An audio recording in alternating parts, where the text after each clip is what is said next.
time for the Susan Taylor Podcast, where we discuss the yoga of mind, medicine, and healing. Author of Feeling Good Matters, Sexual Radiance, and the Vital Energy Program, Dr. Taylor imparts authentic knowledge and practical tools that inspire, educate, and empower us to be a healing force for positive change. So join us and take your life and our planet to the next level.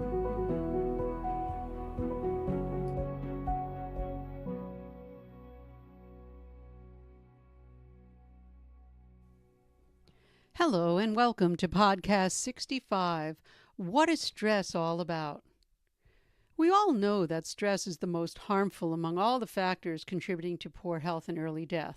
Although the stress response is designed to be helpful in saving our life with regard to protecting our biological functions, over the long haul it does cause a breakdown of our health and immunity. In today's episode, I'd like to talk about stress and Alzheimer's disease, why stress packs on the pounds, and give you 2 exercises to counteract stress. During the hunter and gatherer times, we would run and walk, and now we just sit and stare. We sit and stare at our computer. And that doesn't counterbalance the stress response, since the chemicals that are produced need to be metabolized, or shall I say I use the word, they need to be digested after they're released into the system. And when a perceived threat happens to come into view, these chemicals get released. And notice that I say perceived. I always focus on the word perceived because as we train the mind and the energy field of the mind, our perceptions change. If we get up and run, we utilize those hormones that are released during the fight or flight, but we don't when we sit, and it causes harm. That's why people say, well, I'm stressed, I want to go sit and meditate. And I always say, no, allow yourself to get rid of those hormones. Go for a walk around the block, ride a bike, run up and down stairs, but don't just try to sit down after you've had a severe stress response. Today we're turning to the same life-saving reaction to cope with the fear, whether it's public speaking, we have difficult coworkers and supervisors, computer glitches even cause that turning on of that stress response, and even traffic jams. The sheer number of our perceived stress-inducing situations that face us on a daily basis can make it really difficult to turn the stress response off. And as a result, we're in stress overload with some real serious consequences like anxiety, depression, even belly fat, elevated blood pressure, and a heart attack possibly. And this is a spark of a real serious disease happening. So how does stress affect our body? First, let's look at what is stress. And as I say, a perceived threat. A threat both psychologically and also physiologically. So both of those work together. Since the time of CLA, we have known that the excessive levels of stress can cause an exacerbation of disease, in large part through the activation of the hypothalamic pituitary adrenal axis, which actually elevates the circulating corticosteroid hormone called cortisol, in addition to other hormones, of course. And it produces a constellation of symptoms that occur in response to any form of stress, which he terms the general adaptation syndrome. And that was actually in 1950 when he did that. With our advances in science, we've come to fully understand how stress really increases disease symptoms and drives disease progression, and how disease disrupts stress response to produce both neuropsychiatric symptoms as well as the physical symptoms that we see. It's been termed what we call a feed-forward relationship between stress and disease. After reviewing a paper in the neurobiology of stress in 2018, there was a fellow who wrote it, Nicholas Justice, and he talks about the vicious cycle of stress, which he takes the position that stress drives disease and disease causes stress, feeding forward to accelerate disease progression while producing neuropsychiatric complications. It was quite fascinating. Although this is an oversimplification of the construct of really what happens, he uses it to illuminate the relationship between stress and Alzheimer's disease. That most certainly is much more complicated, of course. But to give you a quick overview, when you experience acute stress, be it real or imagined, as your body cannot really decipher the difference, your body releases stress hormones such as cortisol that prepare your body to either fight or flee in a stressful event.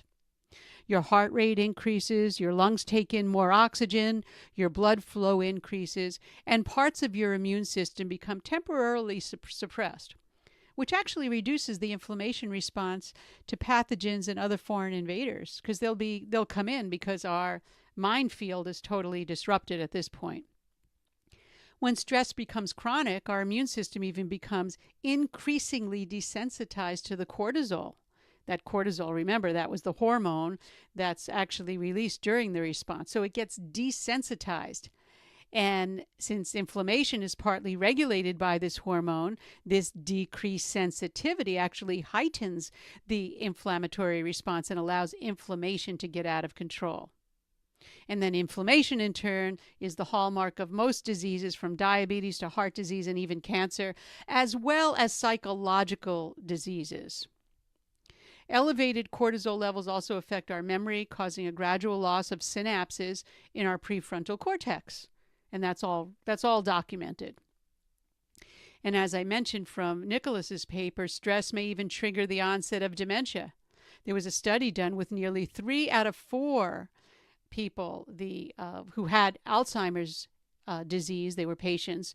They had experienced severe emotional stress during 2 years preceding their diagnosis. And we've even seen that sometimes. I remember when I was working with nutrition clients who had breast cancer, and I'd go back and I'd say, did you have an extreme stress response happen, a very extreme loss prior to any of this? And 10 years back, they would be able to bring something up. It was amazing. But we don't need a study to know that stress lowers immunity and is the basis for anxiety and depression.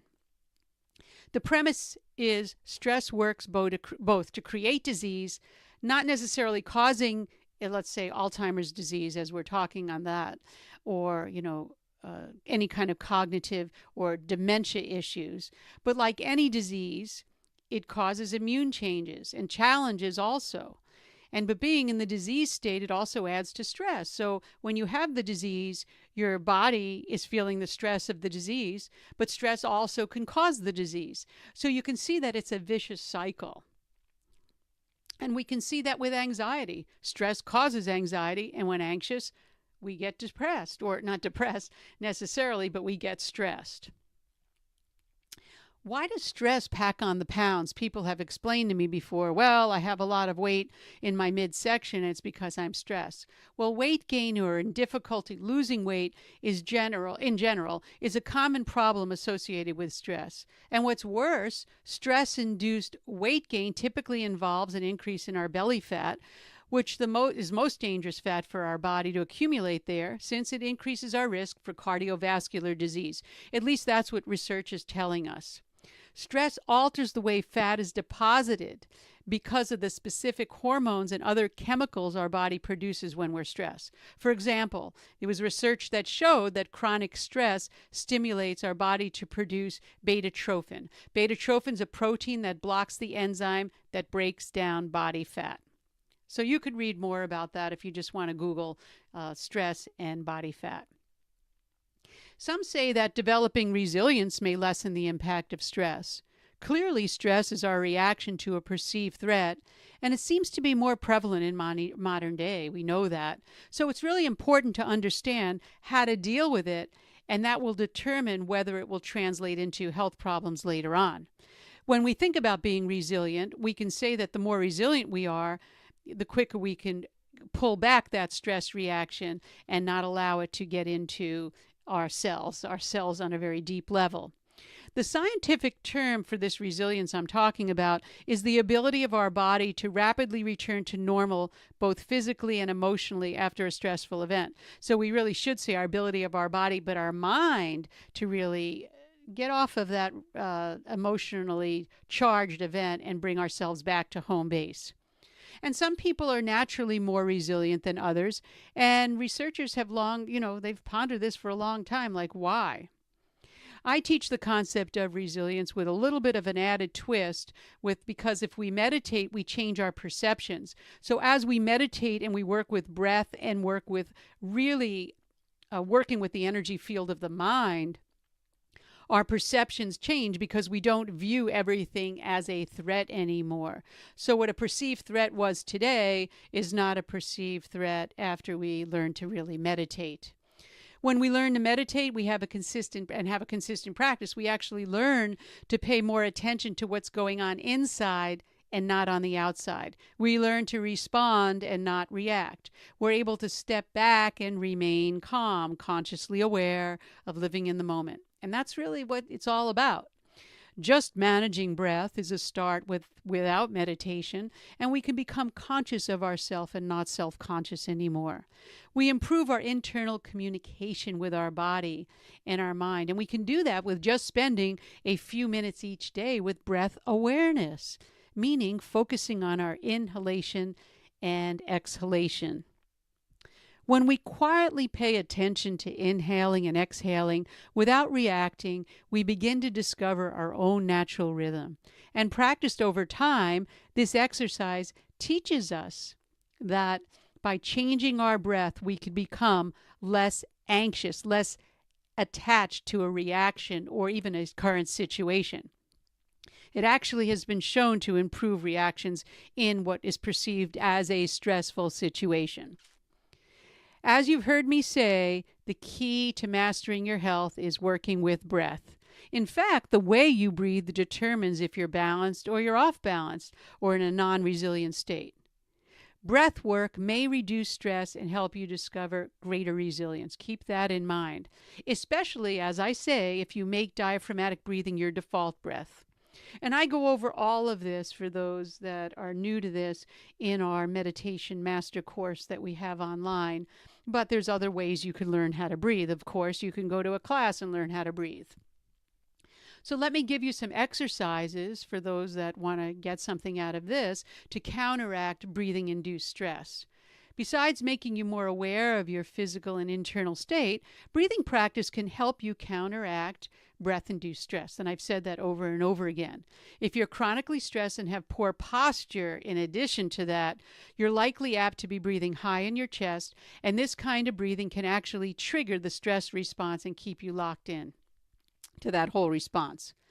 When you feel tense and anxious, the sympathetic fight or flight aspect of your nervous system turns on, and your breath begins to quicken, and your heart rate changes, your blood pressure, and your stress hormone production increases, as I mentioned earlier in this episode. Uncontrolled, rapid chest-oriented respiration feeds our fight and flight response, and it actually, as I said, initiates a sympathetic response. And it locks you into that state. And I'm repeating that twice because I want to now give you some exercises. The first one, if we turn our sigh of frustration like, oh, not again, that kind of thing, and take those exhales that we have when we're frustrated, and that takes a cue from your autonomic nervous system to turn those sighs into exhales of relief. So you're just changing your thought process. So instead of exhaling in frustration, you're just releasing an exhale of relief. It's a simple way to tap your parasympathetic nervous system and get yourself boiling over into a real fight or flight response.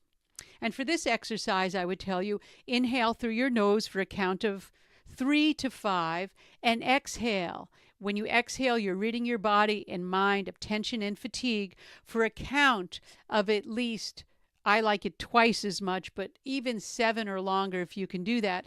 And repeat this for at least 1 to 2 minutes. And this is my version of the 2-to-1 breathing that I teach in our meditation classes. So if you're breathing in for 3, you can exhale for 5. If you're breathing in for 4, you can exhale for 7. If you're breathing in for 5, you can exhale for 7. Whatever feels comfortable for you without holding your breath. Do not hold your breath. The second exercise is to breathe away tension Stress-induced breathing reduces the function of our diaphragm, as I've mentioned in last week's podcast, and it reinforces our poor posture, which in turn leads to pain, loss of mobility, and migraines. So proper breathing can help restore the function of your diaphragm, improve your posture, and reduce pain. So for this exercise, I say sit in a chair and relax your shoulders. Place your hands on your lower part of your ribs and bring your elbows forward. And as you breathe in, feel your ribs expand outward, moving your hands further away from each other. So there's an expansion. When exhaling, engage and squeeze your core muscles to completely empty your lungs. And pause there for a moment, just to be aware before your next inhalation. The key is to have no pause between the inhalation and exhalation. So you want to work up to just inhaling and exhaling with little to no pause. So there are stress management techniques because we know that stress is widespread and it's very pandemic in today's modern world.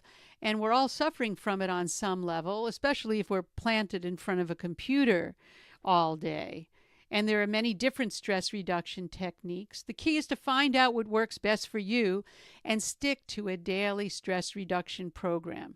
One key strategy is breath, as I mentioned, but another is to make sure you get adequate sleep, as sleep deprivation dramatically impairs your body's ability to handle stress, and it's yet another risk factor for heart disease or heart attack in general.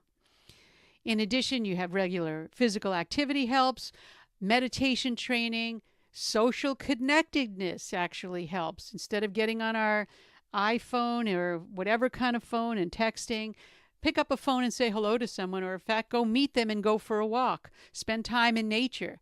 Listen to music or study music yourself. Schedule a time to have fun. You can use aromatherapy. Pick something and follow it for 40 days and see if your anxiety levels, your stress levels have diminished.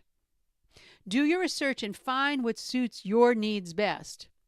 Any questions or comments, let me know. And that brings us to the end of this episode. Contact us at susantaylor.org if you have any questions, comments, or feedback. Keep in mind that I'm going to be traveling to India, so I'm going to take 2 weeks off, probably February 10th and 17th, and I'll be back on the 24th. So just stay tuned. We'll have a few more after this one. And thank you for listening. The Susan Taylor podcast does come out every week. Any questions or comments, something you might want to hear, contact us at susantaylor.org. And until next time, remain calm, consciously aware, living in the moment.